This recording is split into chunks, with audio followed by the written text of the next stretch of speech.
그래서 봅시다. 인간 중심주의부터 바로 시작할게. 그러면 인간 중심주의는 그때 말씀드렸듯이 이성을 기준으로, 알겠죠? 이성, 무조건 이성을 기준으로 인간만이 도덕적 지위나 권리가 있다라고 보고 있고요. 164페이지.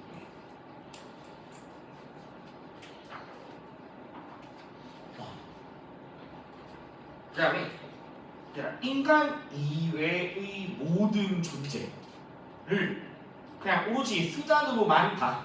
알겠죠? 수단으로만.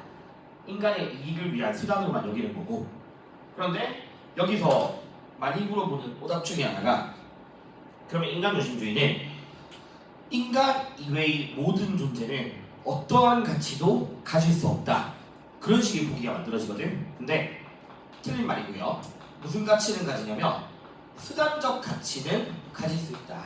그래서 그 자체만으로의 가치를 내재적 가치라고 부르고, 내재적 가치를 가지진 않거든. 당연히 인간만이 내재적 가치를 가지고, 이외는 수단, 나머지는 볼 필요 없고. 그래서 뭐 그냥 간단하게 주시면 자연을, 인간을 이익을 위한 도구로만 여기는 태도야.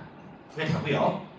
자, 이제 밑에 주요 사상가들이 있는데, 아리스토, 아퀴나스, 베이컨을 외우지 않아도 돼. 공부 안 해도 돼. 그리고 그냥 글 보고 이게 베이컨이다, 아퀴나스다 몰라도 돼. 그냥 인간중심주의라는 맥락으로만 알면 돼. 알겠죠? 어차피 모든 사상가들의 기준은 이성을 기준으로 인간이 우월하다라고 보는 거고, 아리스토텔레스 왼쪽에 글 보면 식물은 동물을 위해, 동물은 인간을 위해 존재한다. 그러니까 이 표현을 보고서 그냥 인간중심주의로 하면 되는 거고, 그리고 아퀴나스 같은 신학자들도 동물이 사용되어지는 것은 신의 섭리라고 보는 사람이고, 베이컨은 정독지향적 자연관을 가지고 있어. 그래서 자연을 관찰하고 분석해서 얻은 지식을 통해서 자연을 지배하도록 해야 돼. 그래서 막 베이컨 제시문 보면 방황하는 자연을 노예로 삼고 인간의 이익을 위해 복종하도록 하라, 뭐 이런 식의 표현들이 나오거든. 그러니까 그거 보고서 그냥 인간중심주의라고 하면 되는 거야. 수능에 나올 사람들이 아니야. 그럼 이제 수능에 나올 만한 사람이 두 명이거든. 데카르트랑 칸트고요. 데카르트보다는 칸트가 더 중요해. 데카르트가 한 두어 번 나오긴 했는데, 이 사람도 이성을 되게 강조해. 그래서 데카르트는 그냥 왼쪽에다가 간단하게만 써버릴게. 자, 이 사람은 만약에 인간이랑 동물이 있다면 둘 다 육체라는 걸 가지고 있어. 인간, 동물 둘 다 육체라는 걸 가지고 있고, 이 육체와 같은 것들을 데카르트는 물질과 같다라고 표현을 해. 왜냐면 이 밥을 안 먹으니까 배에서 소리가 나는 거고, 잠을 안 자니까 졸리는 것처럼 이 육체와 같은 영역은 원인과 결과 관계가 매우 분명하고, 알겠죠? 마치 물질적인 영역이고 기계와 같다라고 보거든. 그런데 인간은 동물과 달리 뭘 가지고 있냐면 영혼이라는 걸 가지고 있고요. 영혼. 그리고 이 영혼 안에 사유함, 즉 이성이야. 이성은 사유한다는 뜻이거든. 알겠죠? 사유한다. 또는 뭘 가지고 있냐? 이 안에 감각이라는 것도 포함이 된다고 봐. 그래서 데카르트의 대표적인 이론 중에 하나가, 그러면 동물은요 오로지 물질이라는 육체로만 이루어져 있고 마치 기계와 같다라고 해서 동물 기계론이라고 표현을 하고요. 보기로서 나올 만한 것들이 뭐냐면 얘들아, 알겠죠? 한번 나왔던 거기도 하고. 그러면 동물은 육체와 영혼의 단순한 결합인 기계와 같다 라고 하면 틀린 거지. 동물은 영혼이란 게 없잖아. 알겠죠? 그래서 그렇게 보기가 나오거나, 아니면 이걸 좀 기억해라. 인간중심주의에서 아리스토텔레스에서 모든 사상가들이 동물까지는 감각이 있거든. 근데 데카르트만 유일하게 동물은 감각을 가지지 않는다라고 봐. 고통을 느낄 수 없고 감각이 없다고 봐. 알겠죠? 그래서 요것만 데카르트의 특징이야. 그래서 만약에 수능에서 그럴 리 없겠지만 만약에 인간중심주의 사상가에서 데카르트가 나와서 물어보면 요거 가지고서 물어볼 가능성이 좀 있거든. 예를 들어서 우리 저번주에 잠시 이야기했지만 동물중심주의에서 싱어는 고통을 기준으로 도덕적 고려 대상이 돼야 돼. 그러면 인간뿐만 아니라 동물까지 고통을 느끼니까 동물까지가 도덕적 지위를 가진다라고 할 수 있거든. 잠시만.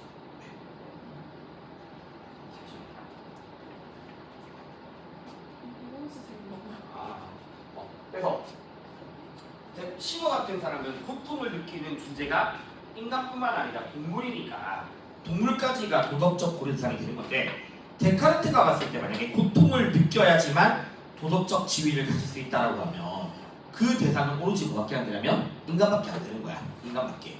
그래서 그냥 요거에 좀 기억을 해주시면 됩니다. 다른 거는 크게 볼만한 거 없어. 그 다음에 중요한 게 칸트야. 어차피 아마 수능에서 인간 중심주의가 나오면 그냥 칸트가 나올 거거든. 칸트가. 알겠죠? 164페이지. 그래서 어쨌든 칸트도 이성을 기준으로 인간이 우월하다고 봐. 당연한 거고. 근데 여기 보면 이런 말이 나오거든. 자연을 함부로 대하해서는 안 된다. 또는 피조물과 관련해서 폭력적으로 대하는 것이 자신에 대한 의무의 배치. 이거만 좀 주시러 보고 칸트를 좀 필기를 합시다. 그래서 왼쪽에다가 칸트를 좀 정리할 건데, 자 먼저 칸트라는 사람한테서 인간의 의무와 대해서, 자 칸트에 따르면 의무의 대상, 인간은 도덕적 의무가 있고 그 의무의 대상은 오로지 인간만 의무의 대상이 되어져. 인간만 의무의 대상이 되는 거고, 칸트 입장에서 절대로 동물이나 식물 같은 것들은 다 의무의 대상이 되는 건 아니야. 알겠죠? 인간만이 의무의 대상이고요. 여기서 인간이라는 거는 자신도 포함하고 타인도 포함되는 거야. 그래서 자신과 타인 모두 의무의 대상이 돼. 그래서 뭐 작년에는 인간은 자기 자신에 대해서만 의무가 있다는 틀린 말인 거지. 타인에 대해서도 의무가 있어. 근데 칸트가 말하는 인간의 도덕적 의무가 여러 가지가 있지만 그 중에서 뭐가 있냐면, 인간이라면 자 우리 누구나 다 동정심을 가지고 있고 공감 능력을 가지고 있는데 동정심에 따른 행위는 도덕적 가치가 없거든. 우리가 서양 철학에서 이야기했던 것처럼 동정심에 따른 행위는 도덕적 가치가 없어. 근데 인간이라면 누구나 동정심 또는 공감 같은 것들이 있고, 그런 것들을 도덕에 이로울 수 있는 알겠죠? 도덕에 이로울 수 있는 자연적 소질이야. 그래서 칸트가 어떤 이야기를 하냐면, 행위가 도덕적 가치를 가지기 위해서는 절대로 동정심이 동기가 되면 안 되거든. 동정심이 동기가 되면 안 되는데, 도덕에 이루는 자연적 소질에 해당되는 동정심이라든가 또는 공감과 같은 것들을 없애는 것은 아니라고 이야기하는 거야. 이거를 없애는 것은 바람직하지 않다고 봐. 왜냐면 동정심이 높은 사람이랑 아예 없는 사람을 비교하면 동정심이 높은 사람이 더 도덕적 행동을 할 가능성이 높단 말이야. 알겠죠? 그래서 이거를 계속해서 유지하는 것도 인간의 의무고, 누구에 대한 의무냐면 자신에 대한 의무고 또 타인에 대한 의무이기도 하는 거야. 알겠죠? 동정심과 공감을 유지하는 거 자신에 대해서고 타인에 대해서야. 자 그러면 그런 칸트가 동물에 대해서 너무 잔인하게 대하지 말라고 이야기한다던가, 아니면 오랫동안 집을 지켜왔던 동물에 대해서 감사함을 갖는다던가, 동물의 고통에 대해서 공감한다던가, 꼭 동물만 이야기하지 않아. 자연도 함부로 파괴하지 마라 그래. 알겠죠? 자연을 파괴하는 것도 포함되는 거야. 알겠죠? 그러면 이렇게 감사함을 가지고 잔인하게 대하지 않는 거는 절대로 칸트 입장에서 그게 동물에 대한 의무다라고 하면 이거는 칸트 입장에서 틀린 말인 거야. 맞죠? 왜냐면 대상은 오로지 누구밖에 없다. 인간밖에 없다고. 인간에 대한 의무만 존재하는 거니까. 근데 이 동물을 잔인하게 하지 않는 것이 동물과 관련한 의무인가, 동물과 관련해서 나타나는 인간의 의무인가 라고 하면 이건 또 맞는 말이야. 인간의 의무야. 근데 그게 동물에 대해서가 아니라 동물과 관련하는 거야. 근데 관련된 의무인데 그게 누구에 대한 거냐, 일부러 이렇게 쓰는 거니까 누구에 대한 거냐면 동물에 대해서야 나에 대한 거야. 나에 대한 의무인 거야. 동물에 대해서 감사함을 가짐으로써 나한테 주어져 있는 동정심을 유지하는 거거든. 알겠죠? 그래서 동물과 관련한 인간에 대한 인간의 의무다. 이렇게 보는 게 칸트 입장이에요. 그래서 칸트는 동물이랑 자연과 관련해서 인간의 의무는 다 누구에게 환원되냐면 인간에 대한 의무로 환원되어진다라고 표현을 하는 거고, 알겠죠? 동물에 대한 직접 의무가 아니라 인간에 대한 의무로 환원되는 거고요. 자, 그러니까 참고로 한번 평가에서 뭐가 나왔냐면 인간에 대한 의무로 환원되지 않는 의무가 존재하는가? 라는 식의 보기가 나온 적이 있거든. 그럼 봐봐. 칸트는 아까 말씀드렸듯이 동물이든 식물이든 자연이든 전부 다 누구에 대한 의무로 환원했다? 자신에 대한, 즉 인간에 대한 의무로 환원했단 말이야. 그러면 그렇지 않는 의무가 존재하는가라고 하면 이제 우리가 배울 동물 중심주의는 누구에 대한? 동물에 대한 직접 의무인 거고, 생명 중심주의는 나아가서 식물에 대한 직접 의무가 되는 거고, 생태 중심주의도 나아가서 생태계에 대한 직접 의무가 되는 거야. 그래서 이 표현은 탈인간 중심주의, 알겠죠? 동물 중심주의부터 생태 중심주의까지 탈인간 중심주의 전체가 전부 다 동의할 수 있고요. 당연히 칸트는 동의할 수가 없는 표현인 거지. 알겠죠? 그래서 칸트는, 자, 그래서 이것 때문에 칸트가 좀 그러니까 그럴 수 있는 게, 봐봐.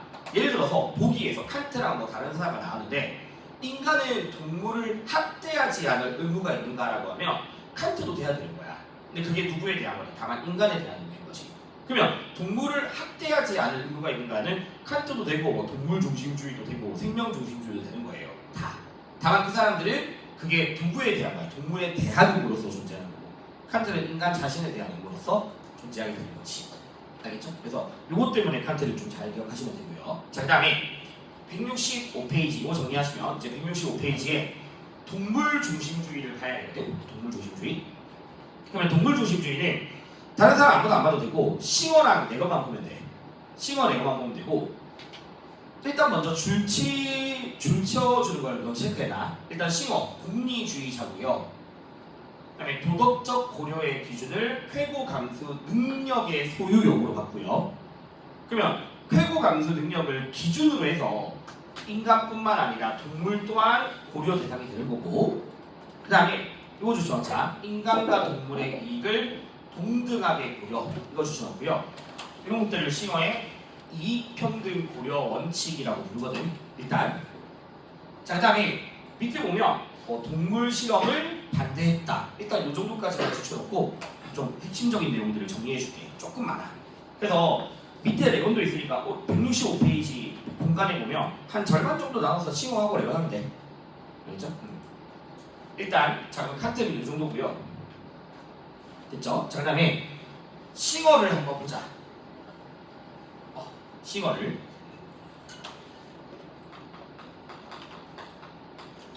자, 한 번만 더 써볼게. 싱어에게서 도덕적 고려의 기준이 무엇인가? 어떤 존재를 도덕적으로 고려해야 한다면 165페이지 그 기준이 무엇인가면 여기 나와있듯이 쾌락과 고통을 느낄 수 있는지. 알겠죠? 그래서 인간이 얘들아 특별한 존재라서 고려하자는 게 아니라 인간도 동물과 같이 쾌고 감수 능력이 있으니까 고려해야 되는 거야. 그래서 쾌고 감수 능력을 기준으로 보는 사람이고, 같은 말로 얘들아 유정성이랑 똑같은 말이야. 그래서 유정성이란 단어랑 쾌고도 똑같은 말이야. 그리고 싱어는 이게 유일한 기준이야. 유일한 기준. 알겠죠? 유일한 기준이고, 또 싱어에 따르면 이렇게 쾌고 감수 능력이 있다라는 것을 동시에 뭐가 같이 있는 거냐면 뭔가를 좋아하기도 하고 뭔가를 싫어하기도 하는, 이걸 선호라고 표현하기도 하고, 영어에서는 인터레스트 또는 이걸 번역해서 이관심이라고 표현을 하는 거야. 그래서 쾌고 감수 능력이 있다면 뭔가를 선호하고 뭔가를 싫어하고, 알겠죠? 이런 이익관심을 가지고 있다. 이게 일단까지 싱어 입장이고, 자, 그러면 어떤 존재를 고려해야 되는가? 만약에 대상을 물어본다면 쾌고를 가지고 있는 인간뿐만 아니라 동물이죠. 자, 모든 동물은 아니야.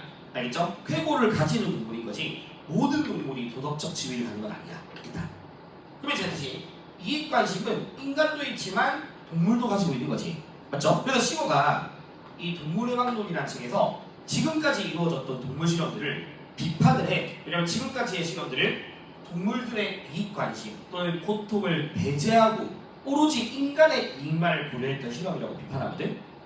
되겠죠? 자, 그러면서 요걸로 많이 오답이 나와. 자, 싱어는 이익평등 고려 원칙이라는 걸 제시해. 요거에서 오답이 많이 나와. 자, 이익평등 고려 원칙을 제시하는데 이게 어떤 내용이냐면 인간과 동물의 이익 또는 고통도 포함돼 이익관심 또는 고통을 동등하게는 차이가 없어. 동등 또는 동일하게 고려하라 또는 취급하라 라고 이야기를 해.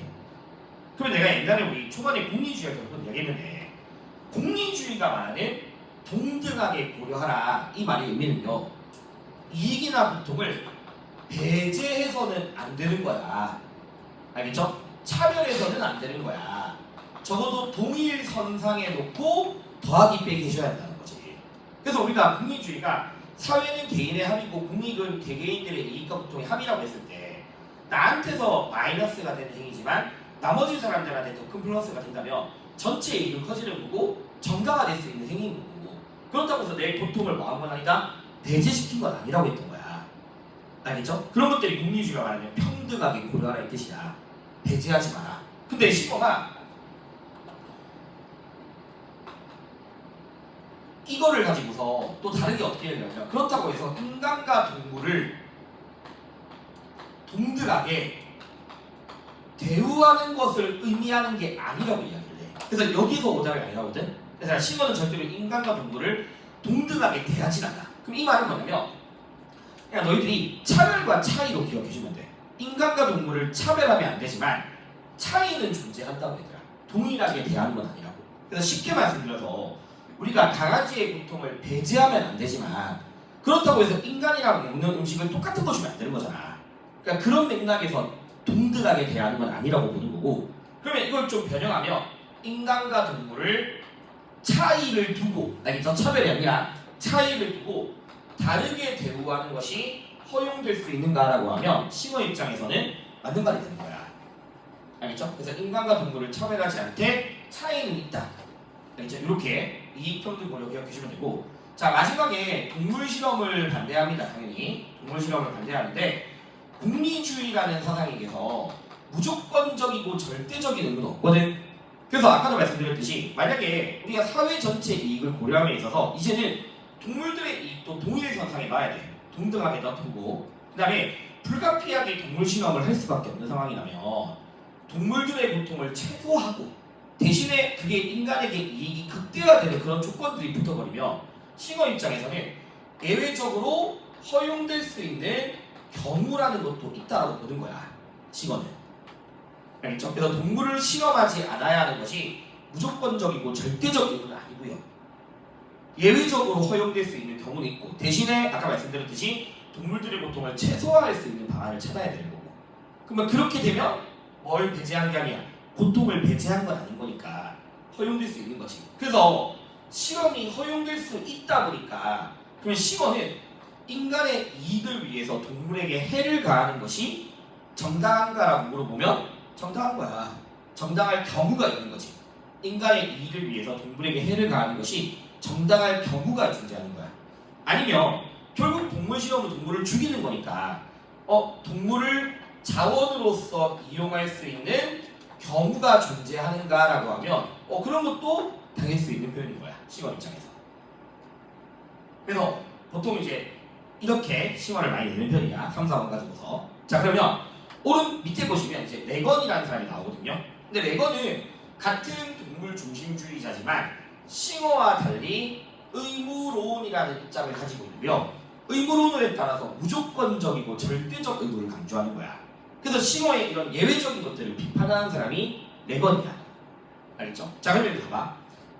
일단 일부 동물 도덕적으로 무능할지라도, 얘들아, 도덕적으로 무능하다라는 거는 도덕적인 판단, 도덕적 행동을 할 수 없다는 거고, 인간 빼고 다 도덕 무능력자예요.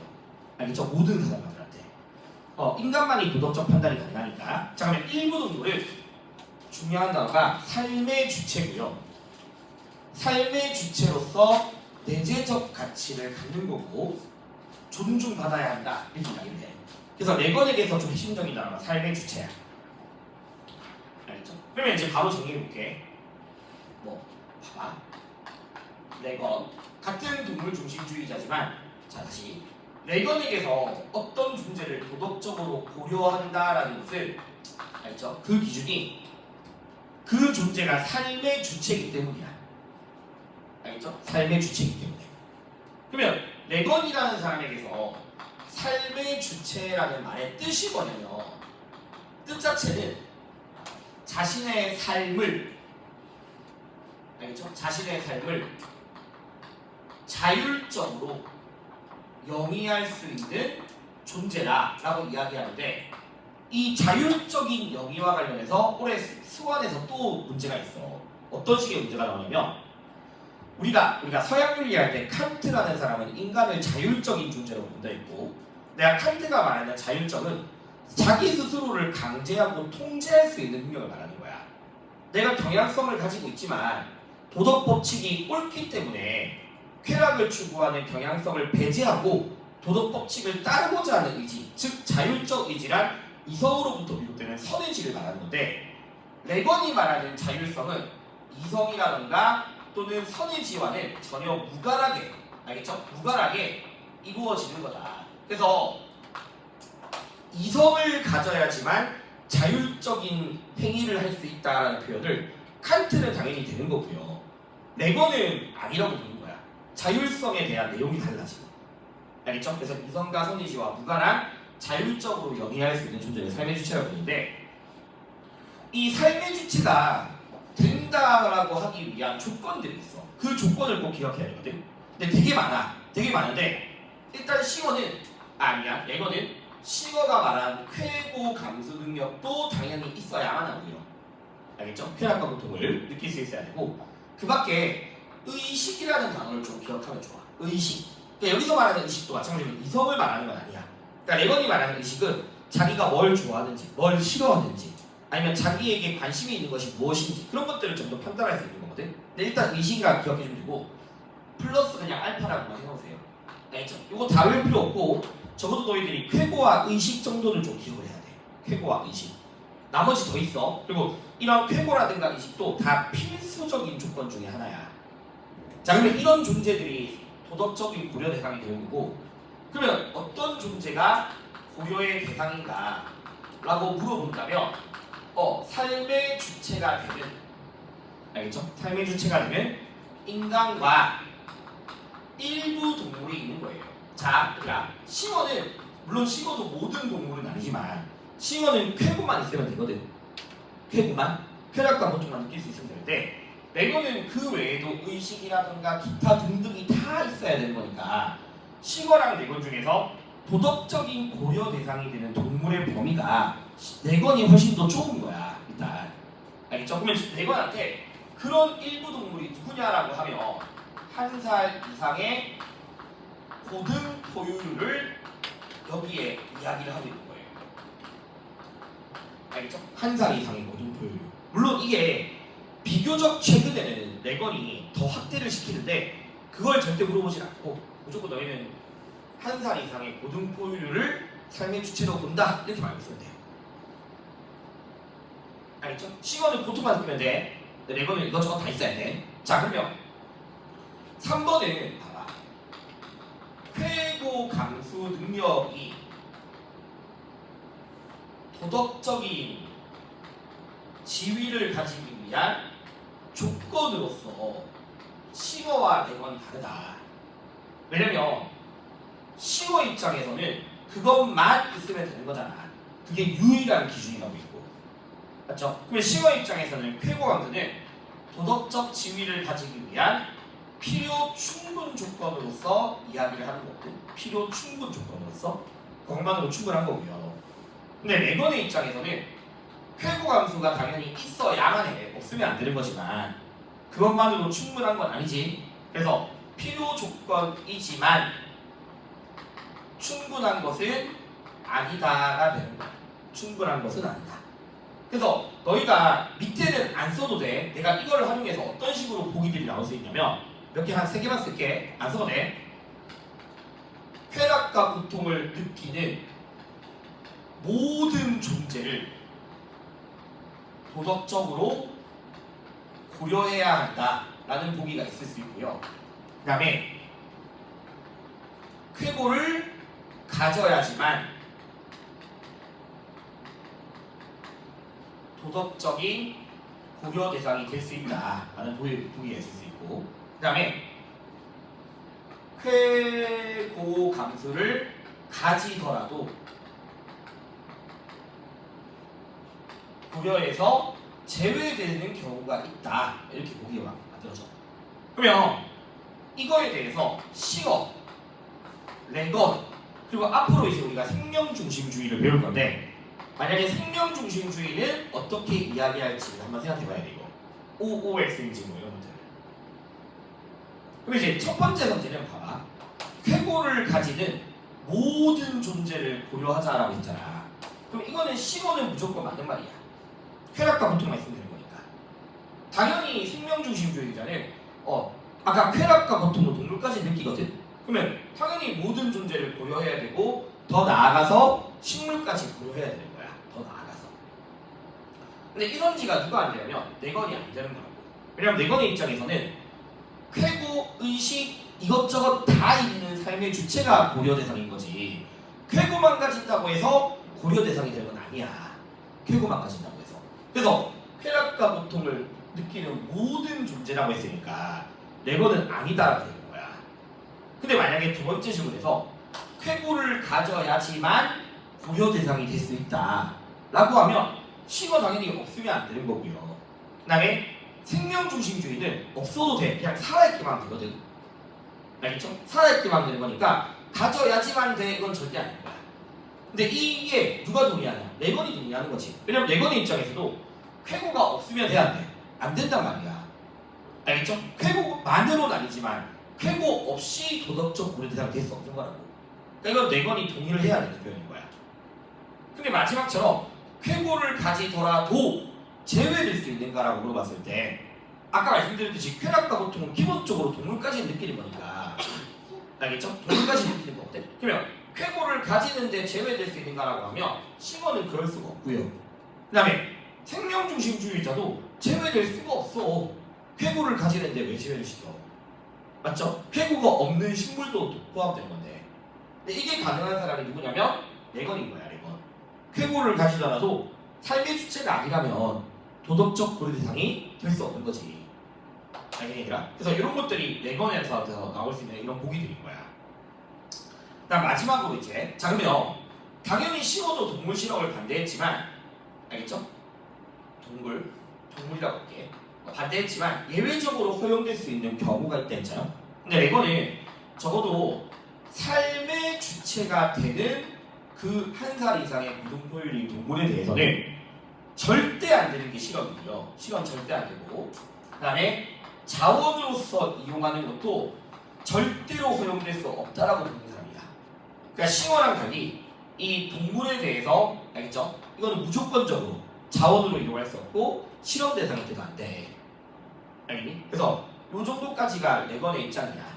그래서 이게 한번 오답률이 한 90% 나왔던 적이 있는데, 자 봐봐. 그 전에 싱어는 일부 동물들이 자원으로 이용된다고 해서 그 동물들이 열등해서가 아니야. 그냥 본질적으로는 똑같아. 본질적으로는.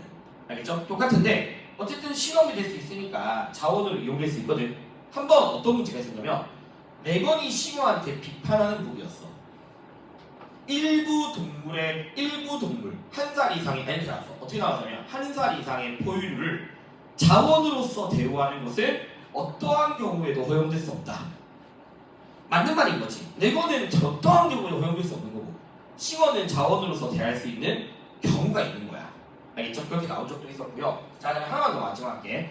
자, 레건이 실험, 자원 이용 절대 안 된다고 했단 말이야. 근데 예외적으로 이 사람이 동물을 수단으로서 대할 수 있는 경우는 있어.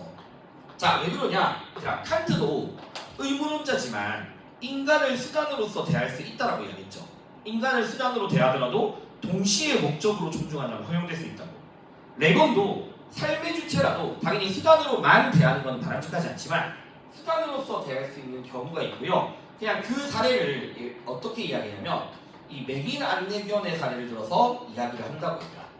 그러니까 맥인 안내견은 어쨌든 한 살 이상의 고등포유류지만 이 맥인 안내견을 데리고 다니는 것 자체가 일종의 수단이고 역할이란 말이야. 근데 그런 것들이 레건이 봤을 때 이렇게 자원으로 이용하는 개념은 아니라고 보는 거야.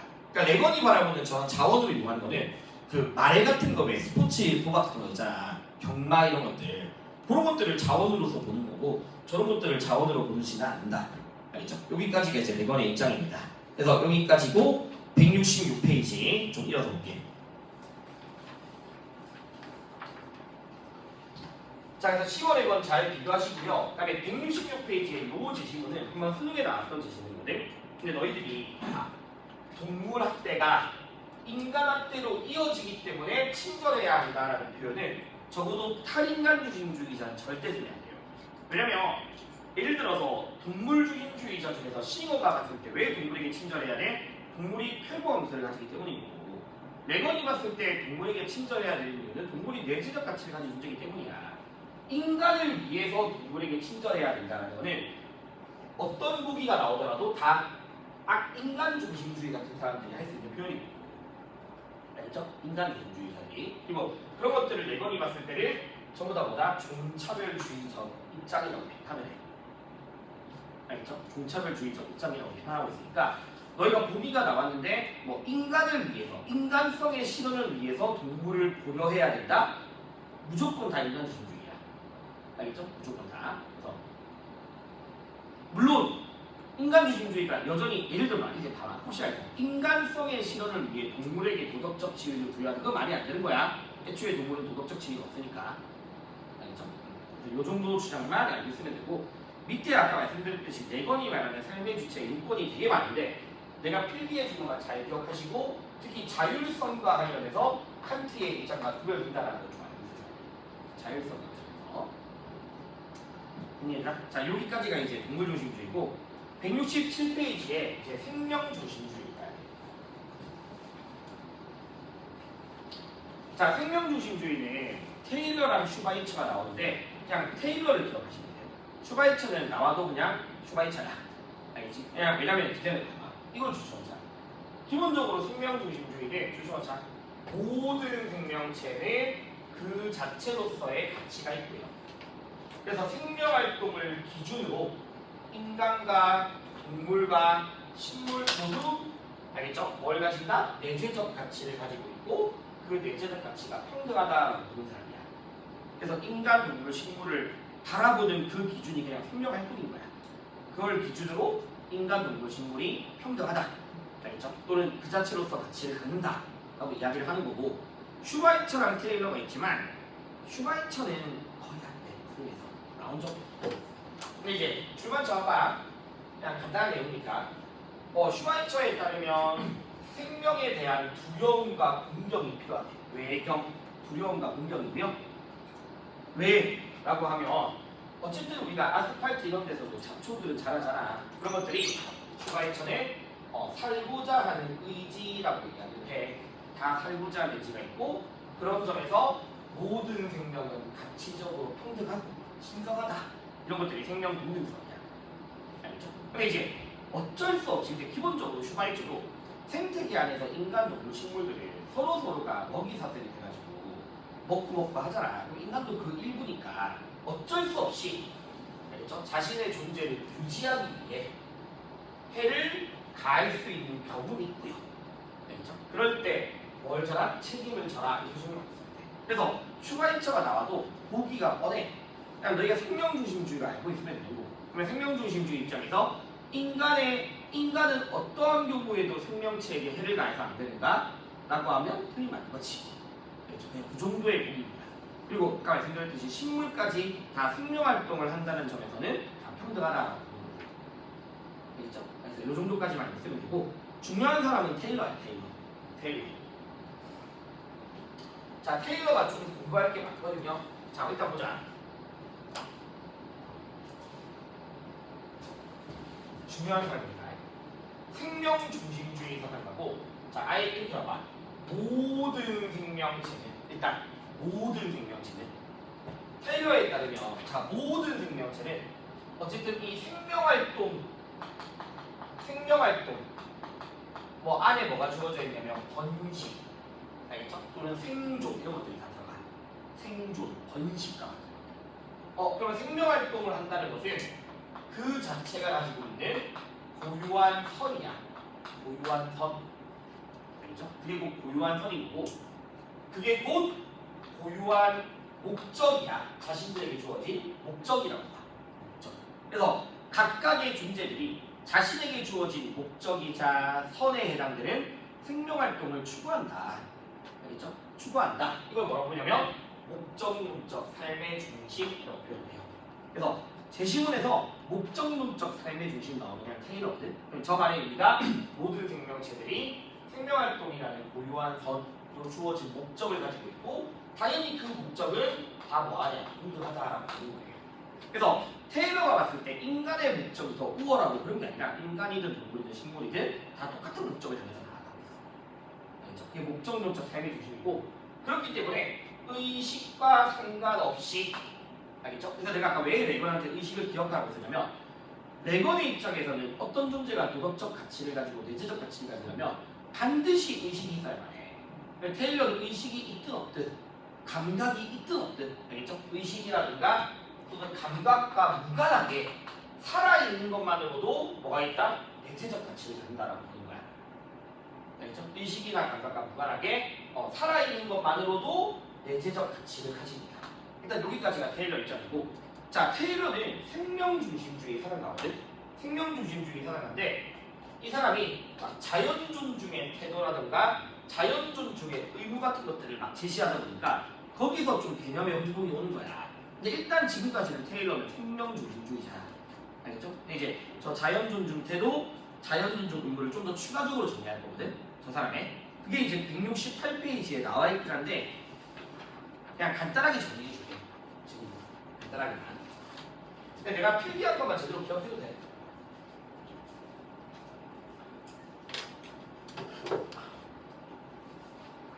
네, 봅시다. 자, 일단 한 번만 더. 테일러가 생명중심주의 사상가라고 했고요. 그러면 테일러는 당연히 내재적 가치, 그 자체만으로도 가치가 있는 것은 흙이나 물과 같은 무생물을 말하는 건 아니야. 알겠죠? 오로지 인간, 동물, 식물과 같은 생명체까지가 내재적 가치를 갖는 거예요. 생명체까지가. 근데 테일러가 자연 또는 생태계를 보호해야 하는가라고 하면 이건 또 맞는 말이야. 자연과 생태계를 보호해야 된다. 물론 자연 그 자체 또는 생태계 그 자체가 도덕적 지위를 갖는 건 절대 아니야. 알겠죠? 도덕적 지위는 오로지 생명체까지만 주어져 있는 거야. 도덕적 지위는. 알겠죠? 근데 이 사람이 자연을 보호하고 생태계를 보호하는 거는 쉽게 말하면 흙이나 물에 생명체가 살고 있기 때문에 보호하라는 거지, 흙이나 물이 그 자체로서 가치가 있어서가 아니라고 해요. 알겠죠? 그래서 생태계를 보호하는 거는 결국 뭘 위한 거냐? 내재적 가치를 가지고 있는 생명체를 위해서 보호해야 되는 거야. 알겠죠? 그래서 테일러가 생태계에 대한 의무가 있을 수 있지만 그 의무가 생태계 그 자체에 대한 의무는 아니야. 알겠죠? 그 안에 있는 생명체를 위한 생태계에 대한 의무이기 때문에 테일러를 생태계에 대한 간접 의무라고 표현을 올해 비평에 나온 거야. 생태계에 대해서 간접 의무가 있다. 알겠죠? 생태계 그 자체에 대한 의무가 있는 거야. 알겠니? 그래서 다시, 그럼 이제 테일러 입장에서 자연 존중 태도를 갖는다라는 것도 자연 그 자체가 가치가 있어서 존중하는 게 아니라 그 안에 뭐가 살고 있으니까 생명체들이 살고 있으니까 존중해야 되고, 그러면 자연 존중의 태도가 네 가지가 있는데 이 네 가지는 외운다기보다는 너무 당연한 이야기를 하거든. 몇 개만 빼고, 네 개 중에 한 개만 빼고, 너무 당연하기라 해서 일단 써보게 해볼게. 봐봐. 테일러에 따르면 다시 모든 생명체, 미안, 이건 더 돼. 인간은 생명 공동체의 알겠죠? 생명 공동체 안에서 평등한 구성원이다. 자, 얘들아 이거 외우는 거 아니거든. 봐봐, 너는 어차피 보기로 나와서 이게 테일러한테 맞다 틀렸다를 찾는 거잖아. 그러면 테일러가 생명중심주의라는 걸 알고 있으면 인간이 생명체 안에서 평등하다 충분히 맞는 말이잖아. 알겠죠? 그러니까 이거는 외울 게 아니야. 평등한 구성원이다. 근데 이번이 조금 특이한데 테일러에 따르면 자연의 생태계는 다 연결되어 있고 서로 의존한다. 이 표현이 실제로 좀 나와. 그래서 너희가 만약에 이걸 안 외우고 그냥 테일러를 생명 중심주의로만 생각해서 풀어보잖아. 그럼 만약에 테일러의 제시문인데 생태계가 연결되어 있고 서로 의존한다는 표현을 그냥 안 틀렸다고 할 수 있다고요. 생태 중심주의겠거니라고 생각해서 테일러가 이런 태도를 가지고 있다. 이걸 기억해야 되고. 그다음에 세 번째는 모든 생명체가 아까 말씀드렸듯이 자신에게 주어져 있는 고유한 목적을 향해서 나아가거든요. 그래서 목적론적 삶의 중심. 이거는 보통 요 3번은요 무조건 거의 다 제시문으로 나오는 표현이야. 그냥 테일러의 제시문 나오니까 이거 보고 그냥 테일러 찾으면 돼. 알겠죠? 테일러 찾으면 되고. 그 다음에 4번 태도가 1번이랑 똑같아. 인간은 생명체보다 우월하지 않다. 1번이랑 4번 똑같죠? 인간이 생명체보다 특별히 더 우월하지 않다는 거잖아. 알겠죠? 평등하다 이 말입니다. 그래서 지금 아까 내가 자연존중 태도는 실제로 보기로 많이 나오는데 1번, 4번은 너무 당연한 이야기고 2번 정도만 좀 의미 있게 기억해주면 되고. 그런데 이 파트 문제가 벤다이어 브레이시오 나온다 했잖아. 그러면 그 입장이 나오면 그 사람뿐만 아니라 다른 사람은 어떻게 생각하는지 봐야 되거든. 그래서 1번이랑 2번이랑 4번이 3번은 어차피 제시문이야. 알겠죠? 제시문이고 1, 2, 3번이 보기로 출제가 되면 누가 동의하냐라고 하면 레오폴드, 이제 우리가 배울 사람인데 생태 중심주의자거든? 생태 중심주의자? 그러면 무생물을 포함한 생태계를 보유하자고 하는 자니까 레오폴드 입장에서 당연히 동의하게 되는 거야. 맞죠? 인간의 생명체 안에서 평등하고 생태계가 연결돼 있다는 거는 레오폴드가 동의를 하는 거야. 알겠니? 근데 일단 잘 봐봐. 1번이랑 4번 보기 2번은 애매해서 잘 안 물어보는데 1번이랑 4번 보기는 앞에서 배웠던 싱어나 레건 같은 사람들에게서는 절대로 동의하지 않는 표현이야. 왜냐면 싱어나 레건은 식물은 애초에 뭐가 없다? 도덕적 지위라는 것 자체가 없기 때문에 앞에 얘들아 생명이라는 단어 앞에 특정 조건이 붙지 않는 이상, 예를 들어 어떠한, 일부, 모든 이런 조건이 붙지 않는 이상 그냥 생명체라고 이야기하면 식물까지를 기본적으로 생각하고 풀어야 돼. 어떤 조건이 붙지 않는 이상. 그러면 10월의 이번 입장에서는 생명체 안에서 인간이 평등하다고 할 수 없는 거예요. 식물보다 인간이 더 우월해. 식물은 아무것도 아니야, 그들한테. 알겠죠? 그래서 요거는 10월에 이번이 동의하지 않는 표현이니까 이렇게 좀 기억하면 됩니다. 근데 이 자연존중의 태도보다 더 중요한 게 자연존중의 의무가 더 중요하거든, 이 사람한테. 자연존중의 의무. 이게 더 중요해. 자, 그 다음에 자연존중의 의무를 할 건데 테일러는 인간의 이 의무가 예외가 있는 의무야. 알겠죠? 그래서 예외가 있는 의무고 그렇기 때문에 이 의무가 절대적 의무가 아니야. 무조건적 의무가 아니야. 알겠죠? 무조건적 의무가 아니니까 절대적이라고 하면 틀린 거야. 자, 그러면 어떤 의무를 이야기하냐? 첫 번째, 악행 금지 또는 뭐 불침해 라고 이야기를 해. 악행 금지, 불침해. 이거는 그냥 별거 없어요. 생명체에 대해서 해를 가해서는 안 돼. 이게 다야. 생명체에 대해서 해를 가하면 안 된다. 알겠죠? 근데 예외가 있어. 알겠죠? 그래서 예외가 있으니까 이게 재난적인 문제에서 인간의 생명체를 해치지 않을 절대적 의무가 있다. 틀린 말이야. 절대적 의무라고 하면 안 되잖아. 예외가 있는 의무니까. 알겠죠? 그렇지. 그다음에 두 번째는 불간섭의 의무가 있거든. 그러니까 내용은 별로 없어. 함부로 간섭하지 말아야. 함부로. 근데 이제 이게 왜 좀 중요하냐면 생명체에 대해서 간섭하면 안 되지만 뿐만 아니라 생태계에 대해서도 함부로 간섭하지 마라라고 이야기해. 그래서 아까도 말씀드렸듯이 테일러 제시문인데 보기에서 인간은 생태계를 간섭하지 않을 의무가 있는가? 맞는 말로 기억해야 되는 거야. 이 사람이 생명체에 대한 의무도 있지만 동시에 어디에 대한 생태계에 대한 간접 의무도 있는 거라고. 간접 의무. 알겠죠? 생태계에 대한 의무도 있다. 그래서 되게 어렵게 보기가 만들어지면 어떤 식으로 보기가 만들어지냐면 테일러의 입장에서 인간은 생태계 구성원들에 대한 의무만 존재한다 라고 하면 틀린 말입니다. 생태계 구성원에 해당되는 생명체뿐만 아니라 생태계에 대해서도 의무가 있는 거니까. 알겠죠? 그래서 생명체뿐만 아니라 생태계까지 이야기를 하고, 그 다음에 세 번째는 신의 또는 성실의 의무라고 이야기하는데, 여기서 성실하다라는 것을 진실성을 말하는 거야.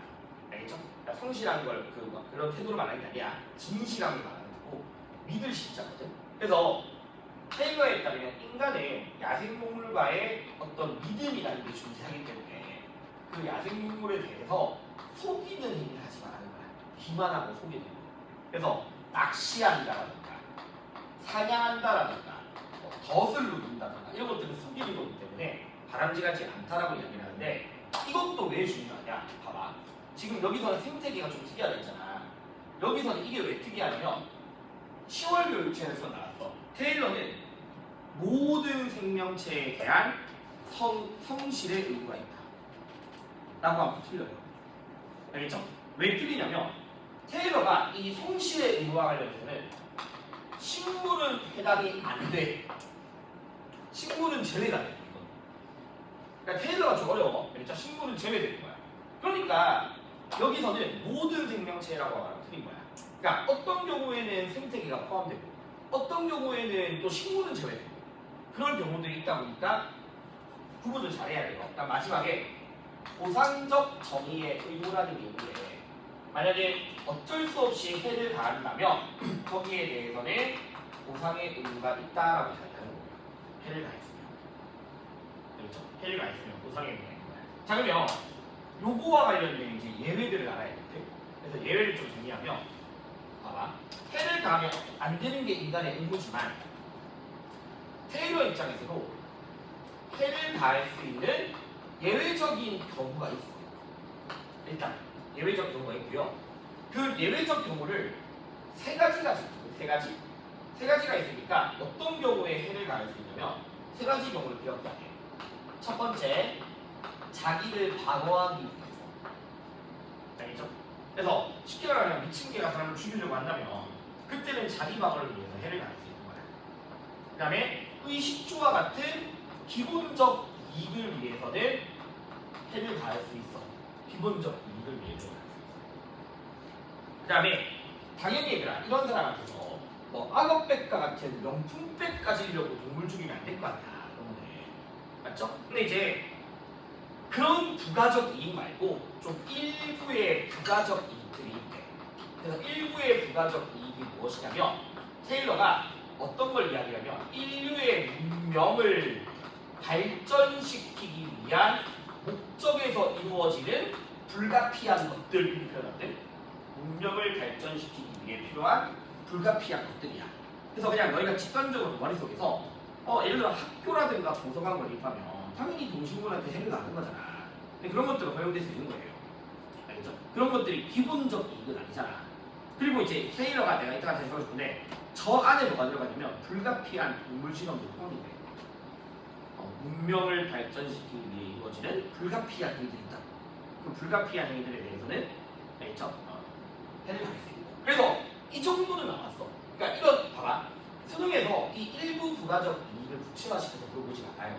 근데 적어도 인간의 이익을 위해서 동물에게 해를 가할 수 있다라고 많이 들어요.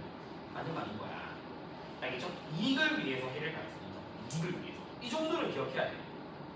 그리고 지금 봐봐. 어차피 이거 전부 다 예외가 있는 것들이거든. 예외가 있으니까 해를 가했으면 거기에 대해서 보상하는 것도 예외가 있어. 어떻게 예외가 있냐? 이거 두 개에 대해서는 반드시 보상을 해야 돼요. 이거 두 개에 대해서. 알겠죠? 그러니까 쉽게 말하면 이익을 위해서 해를 가할 수 있는 보상해야 됩니다. 이익을 위해서. 근데 자기 방어를 위해서 해를 가한 것에 대해서는 보상이 없어. 알겠죠? 그래서 보상도 예외가 있지만 적어도 이익을 위해서 해를 가했으면 거기에 대해서는 보상이 있어야 해요. 이익을 위해서. 자, 그 다음에 아까 말씀드렸듯이 간섭이 가능한 뭐가 있다? 경우는 있다. 알겠죠? 간섭이 가능한 경우는 있다. 근데 물론 이것도 아까 말씀드렸듯이 뭘 위해서냐면 개별 생명체들의 개체, 줄일게, 알겠죠? 개체의 생명 활동을 보호하기 위한 목적에서는 인간이 생명체라든가 생태계에 대한 개입이 허용될 수 있는 거야. 개별 생명체의 생명을 위해서 생태계에 개입할 수 있는 경우가 있고요. 불신이 보상 다 있지만 이 정도 많이 있습니다.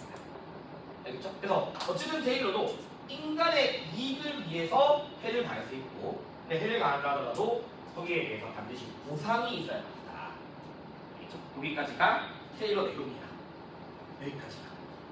그리고 밑에 있는 저 우선성의 원칙은 테일러가 어때는 해를 가할 수 있고 언제는 해를 가하면 안 되고 그런 것들을 정리하는데 여기까지 올라도 되고 이걸 내가 줄여둔 게 이거예요. 알겠죠? 이 세 개니까 이거만 지내고 줄여둔 겁니다.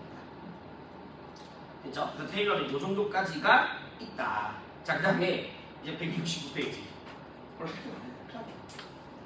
169페이지. 생태 중심주의. 레오폴드거든? 레오폴드. 알겠죠? 레오폴드로 출제가 되고. 내가 봐봐. 공동체를 구성하는 구성원뿐만 아니라 공동체 자체에 대한 존경을 강조한대. 그래서 그냥 배경식 같은 거죠. 이 사람이 국립공원을 관리하는 관리자면서 동시에 사냥꾼이거든. 이게 어떻게 매치가 될 수 있냐면 레오폴드라는 사람은 생태계 전체의 균형과 안정을 되게 강조해요. 생태계 전체의 균형과 안정. 그러면 그 안에 있는 개별 존재들의 지위를 부정하지 않아. 알겠죠? 부정하지 않는데 더 많은 가치를 두는 게 생태계 전체의 균형이야. 그러면 그 국립공원이라는 생태계 전체 안에서 특정 개체들이 지나치게 증가해서 균형을 위협한다라고 하면 그때는 인간이 나서서 해를 가할 수 있는 것도 인간의 의무라고 보는 사람이야. 그런 맥락에서 해를 가할 수도 있고 뭐 할 수 있냐 간섭할 수 있다고 보는 사람이야. 알겠죠? 그래서 생태계의 균형에 더 많은 가치를 두고 있고 그러니까 이거를 표현하면 이 사람이 그거죠. 어떤 것이 생명 공동체의 온전함, 안정성, 아름다움 다 줄여버려야 돼. 생태계 균형이거든요. 알겠죠? 그럼 어떤 것이 생태계 균형에 이바지할 때 오는 거예요. 그 균형에 이바지하지 않으면 잘못됐다라는 거지.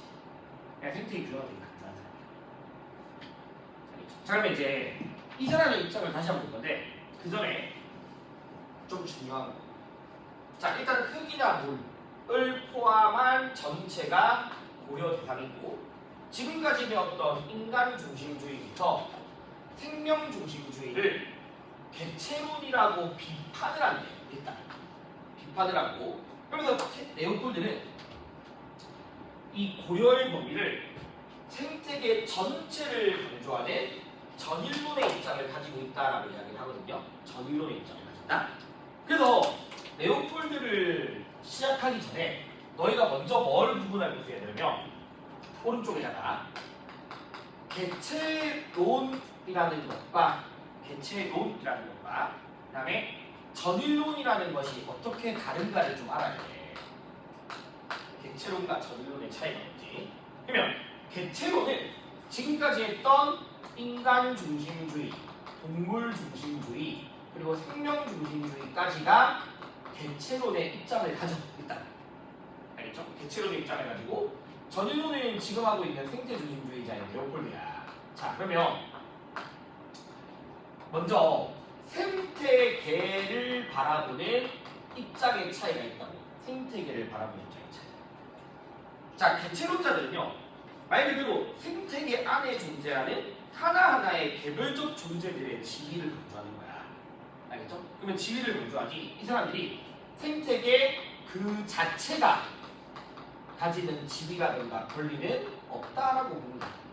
알겠죠? 생태계 그 자체로서의 지위는 없어. 도덕적 지위는 개체들에게 존재하는 거야.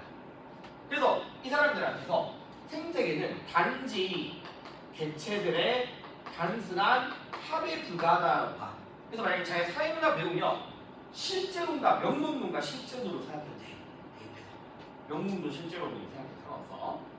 자, 반면에 레오폴드는요, 생태계 그 자체가, 알겠죠? 이미 뭘 가지고 있다? 도덕적 지위를 갖는다라고 보는 거야. 그렇다고 해서 이 사람들이 그 안에 있는 개체들의 지위를 부정하진 않아. 알겠죠? 개체들의 지위를 부정하지 않지만 생태계 그 자체도 도덕적 지위, 도덕적 권리를 가진다라고 보고요. 알겠죠? 그러면 뭘 강조하는가 라고 하면 개체론자들은 만약에 생태계가 가지는 가치가 있고 그 안에 존재하는 개체들의 가치가 있으면 개체들의 가치가 더 중요하겠죠? 맞죠? 더 중요하겠지? 근데 전일론자들은 똑같아. 그냥 쓰자. 생태계가 가지는 가치와 그 안에 있는 개체들의 가치를 비교하게 되면 뭐가 더 중요하겠니? 생태계의 가치가 더 중요하다고 보는 거야. 그래서 요즘에 내가 보기 자체가 전일론과 개체론을 비교하게 하는 보기도 꽤 많아. 예를 들어서 생태계와 개체의 가치가 동등하지 않은가, 이런 식의 성질들은 다시 생태계의 가치와 개체들의 가치가 동등하지 않은가라는 성질은 여기도 가능하고 여기도 가능한 거야. 알겠지? 개체론 전혀가 있는 거야. 그리고 이 맥락에서 봐봐. 이 맥락에서 생태계 전체를 위해 개체들에 대해서 희생마저도 해를 가하는 것도 정당할 수 있다라고 보는 게 아까 레오폴드 입장이고, 개체의 가치를 위해서, 아니 생태계 전체를 위해서. 그래서 이 개체론자 중에서 가장 대표적 인물이 레건이라고 있는데, 이 레건이 뭐 했다? 이거에 대해서 파시즘이라고 비판을 한 거야. 알겠죠? 전체주의라고 생태 파시즘이라고 비판을 했다라는 것도 좀 알고는 있어줘야 돼요. 생태 파시즘. 네, 그 다음에 마지막으로 종에 대한 의무라는 걸 이야기할 때, 자, 종이라는 거는 좀 집합적인 단위야. 동물 종, 생명 종, 인간 종, 알겠죠? 좀 집합적인 단위인데 개체론자들은 종에 대한 의무는 없습니다. 그래서 예를 들어서 레건 같은 사람들이 동물 종에 대해서 의무가 있는 게 아니라 그 종 안에 있는 삶의 주체로서 개별적 존재들에 대한 의무가 있는 거지. 종이라는 그 단체, 전체, 그 명칭에 대한 의무는 없거든요. 알겠죠? 근데 이런 종에 대한 의무는 전일론자들이 주장하는 거예요. 전체를 강조하는 전일론자들이. 그래서 이런 개체론과 전일론을 좀 구분할 수 있어야 돼요. 알겠죠? 구분할 수 있어야 되고, 요즘에 보기들을 많이 물어봐. 제가 많이 물어보거든. 그러면 자, 직접 한 문제만 해볼게. 180페이지에 3번을 보시면 일단 배운 데까지 할 수 있어. 레오폴드가 없거든. 3번은 없는데, 얘들아, 기업에 보기 보면 도덕적 행위 능력이라는 말이 있거든. 이거 일단 다시 정리할게. 도덕적 행위 능력이란 모든 사상가들에게서 인간만의 고유한 능력을 말하는 거야. 즉 이성이야, 이성. 얘들아, 상식적으로 동물들이 도덕적 행동을 못해. 도덕적 행동이라는 거는 도덕적 판단, 도덕적 성찰, 도덕적인 행동, 책임, 그런 것들을 말하는 건데, 여기서 다루는 거는 도덕적 고려 대상인 거지. 행위 능력을 가진 문제가 아니란 말이야. 당연히. 그래서 3번의 기업 선지의 도덕적 행위 능력은 오로지 인간만이 가지는 고유한 능력이고, 즉 이성을 말해. 그냥 이성을 말하는 거니까 그렇게 하고서 3번 빨리 풀어보고 확인하고 조금만 풀어갑시다.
자 일단은 같이 한번 해볼게. 너희가 이거는 제시문이 막 그렇게 분석할 필요 없거든. 그러니까 갑에서 삶의 주체 그냥 내거. 아까 한 살 이상 목표였잖아. 삶의 주체 내거를 목적론적 삶의 중심 보자마자 테일러. 알겠죠? 그냥 제시문 표현이 어떤 테일러. 그다음 생명이 있는 동물을 폭력적으로 다루는 것은 자신에 대한 의무와 대립한다고 했으니까 칸트. 그러면 기업. 아까 도덕적 행위 능력 곧 이성이 있어야지만 존중의 대상이 되는 것까지만 해버리면 칸트죠. 아니다라고 했으니까 칸트 빼고 둘 다. 알겠죠? 칸트 빼고 둘 다니까 갑과 을의 공통이 돼야 되는 거죠. 맞죠? 탈인간 중심주의가 이성 가지고서 이야기하는 게 아니잖아. 당연히. 그래서 기억은 갑과 을의 공통이라서 틀렸습니다. 자, 니은. 아까 말씀드렸듯이 동물을 학대하면 안 되는 이유가 인간을 위해서다라는 표현들은 오로지 인간 중심주의만 쓸 수 있는 표현이야. 오로지. 그래서 칸트만 쓸 수 있는 표현인 거지. 그래서 니은은 맞는 말인 거야. B로 정했습니다. 디귿 봐봐. 그러니까 이 디귿이 요거 두 개 구분하는 법인 거야. 봐봐. 생태계 구성원만이 도덕적 지위를 가지는 존재가 될 수 있는 건 아니다라고 하면 이 말은 다시 말하면 생태계 구성원뿐만 아니라 뭐도 생태계 그 자체도 뭐가 될 수 있다? 도덕적 지위를 가진다 이 말인 거야. 알겠니 얘들아? 생태계 구성원만이 지위를 가진 존재가 될 수 있는 것은 아니다. 그러면 생태계 구성원뿐만 아니라 생태계 그 자체도 도덕적 지위를 갖는다는 거예요. 그러니까 이거는 누가 쓸 수 있다? 레오폴드가 쓸 수 있는 표현인데 여기에는 다 뭐밖에 없어? 개체론밖에 없단 말이야. 그러면 어떻게 하리니? 아예 세 명이 다 동의하면 안 되는 거야. 알겠니? 세 명 다 개체론이잖아. 레오폴드만 쓸 수 있는 표현이야. 마지막 수단으로만 이용되어서 안 되는 존재가 세 명에 대한 범위가 달라. 칸트는 그게 인간이고 인간은 뭐가 된다? 의무의 대상이죠. 그럼 레건한테서는 그 존재가 누구야? 인간뿐만 아니라 동물까지 포함한 삶의 주체이고 삶의 주체는 의무의 대상이 되는 거야. 그러면 테일러한테서 수단으로만 이용되어서 안 되는 존재는 모든 생명체고 당연히 모든 생명체는 의무의 대상이 될 수 있는 거겠지. 그래서 니을 선지는 그 존재에 대한 범위는 다르지만 이 문장 자체는 세 명이 전부 다 동의할 수 있는 표현이 되는 거예요. 다 동의하는 표현.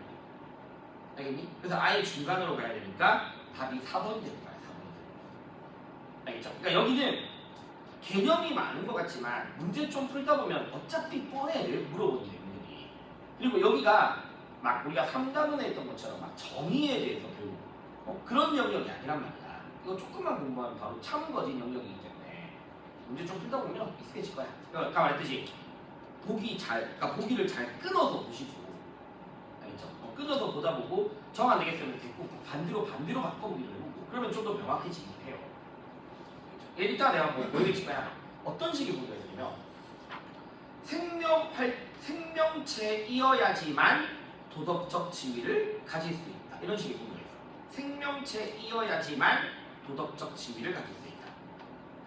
뭔가 좀 그러면 좀 헷갈리잖아. 그럼 생명체이어야지만 그러면 반대로 이야기하면 생명을 가지지 못하면 가질 수 없다 이 말인 거잖아. 그럼 더 줄여버리면 무생물은 가질 수 없다 이 말인 거니까 인간, 동물, 생명 다 동의해야 되는 거야. 그런 보기를 무생물은 가질 수 없다 이런 거니까. 그러니까 보기를 좀 명료하게 만들려고 한다던가 아니면 맨 끝에 보통 문장이 뭐 없다 그러면 그 전까지만 가르치고 그거 되는 사람은 되게 명확하거든. 그럼 없다면 그 사람 빼고 나머지가 되는 거거든요. 그런 식으로 좀 하다 보면 좀 답을 쉽게 찾아요. 조금만 끊었다가 일어섭시다.